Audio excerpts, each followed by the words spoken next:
All right, welcome to a winning Between the Lines, fueled by Gatorade. Voice of the Vikings, Paul Allen, Ben Leber. My name is Gabe Henderson.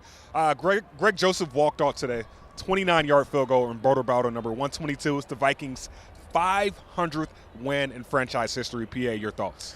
Greg Joseph has settled into becoming an extremely reliable kicker, and if you don't believe me, just look at the guy on the other side of the field. I ain't going to disrespect Mason Crosby, 15 years in the NFL, but their whole kicking operation has been a disaster this year, and he missed from 32, and they lost by 3. So Joseph has 3 walk-off winners, 2 with the Vikings. He's cold-blooded from 50 and beyond, hit from 51 today. He's now 6 of 7 from 50 and beyond. So he and I took a fat L at Arizona on a 37-yard kick, but he bounced back, and he's super reliable. Let's go, Greg. You're the man. Let's go, Greg. He's made 8 out of his last 8 field goals also, including the 46-yarder last week. Ben, I see you smiling right now. And I can't get over PA. Because I'm a cartoon clown right now. Coach yelled at me, and I yelled back. now. I'm all pear-shaped right now. PA's energy is reverberating throughout U.S. Bank Stadium right now, and how crazy the fans were. They saw a treat to that, even though PA wasn't happy at the end of the game. I was happy. Yes, I was. Yeah. Look, man, this stadium, this crowd was everything that I think we hype it up to be. And, I'll echo what PA was saying a little earlier on a different deal that, look, they deserved better after that Dallas game. I felt bad for them after that Dallas game. I mean, that was a primetime game. They spent a lot of time and money and energy to be in here. They give the defense everything that they need as far as the crowd noise, and we laid an egg. We come out this time after a win in L.A., and they were just as electric, and they brought it.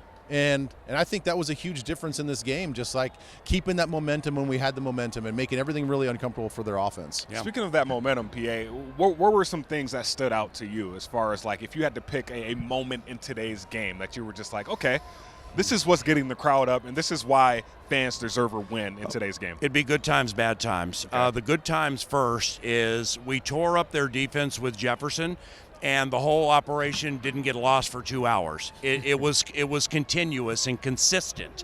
Secondly, the cliched boot on the throat, man. Mm-hmm. I mean, it's, we're down 3-0, then we open up 2 scores. I know Green Bay's good, but just silencing and stopping somebody. That Marquez Valdez-Scantling touchdown, oh my heavens. So it just continued to improve and gain cohesiveness when it comes to finishing somebody and not having everybody sweat. I mean, we've had 8 games this year come down to the final play of the game. It's cost Leber all of his hair, and it made all of mine white. So let's start winning by 2 scores. And I'm wearing 3-piece suits now, so clearly I'm trying to figure out what's going to change. And if you guys aren't growing any hair and you're going gray, I figured I'd just make us look all nice, right? But Ben, one thing that didn't look nice today was the defense. Granted, we did win, but 467 yards of offense. That wasn't a winning formula, but it worked because we didn't give those guys the ball back at the end of the game. Yeah, I mean, that's always there's pluses and minuses to every game. No game is ever perfect, and again, I think the first half our defense was great. I think our disguise package last week with the blitzes was phenomenal. I think our disguise package with coverages was the difference in the first half. They were confused, and they thought that Harrison Smith was going to be an in-the-box player, a line of scrimmage blitzer, and he wasn't that in the first half. They had him rotating back as a deep center fielder a lot of the times, and you could tell they were confused. But then we did not adjust to Aaron Rodgers' escapability in the second half. That, to me, was the difference in the second half and at the end of the first half was all of a sudden now he must have gotten something fixed with his toe. Yeah. He felt a lot more comfortable. The touchdown right behind us, that was an extension play. That was a second effort play to Devontae Adams. We had everything locked up. We had him on the run. But his ability to use his legs, to me, that was the difference of a lot of these drives that they sustained, and we couldn't get off the field defensively. But like you said, they gave our offense a chance, and our offense really on 2 occasions won this game. Yeah, offense for sure. PA, I'm going to name off a couple of stats here. JJ, his 11th 100-yard receiving game, 4th most in franchise history. Adam Thielen just passed Kyle Rudolph for 6th most receptions in franchise history. Those 2 guys today were on fire. Well, it was the 15th border battle for Adam. So, I mean, when you start stacking them like him, I think it was 21 for Everson Griffin. Harrison Smith has 5 interceptions in Green Bay Vikings games.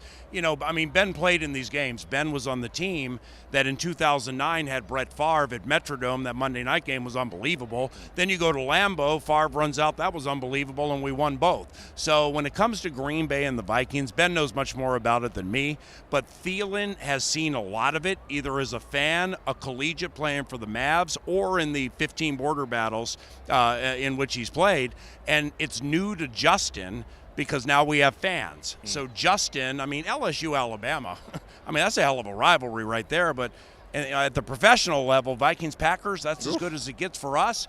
And Green Bay lost a division road game for the first time today in 3 years. Wow. So people in the teams in the NFC North, yeah, let's get going. Let's keep going. Ben, I know a lot of people aren't going to see this on the stat sheet, but only 25 penalty yards today for the most penalized team in the NFL, which is the Minnesota Vikings. Wow. The Green Bay Packers, the least penalized team in the NFL, almost 100 penalty yards today. Your thoughts on our guys just playing a clean game?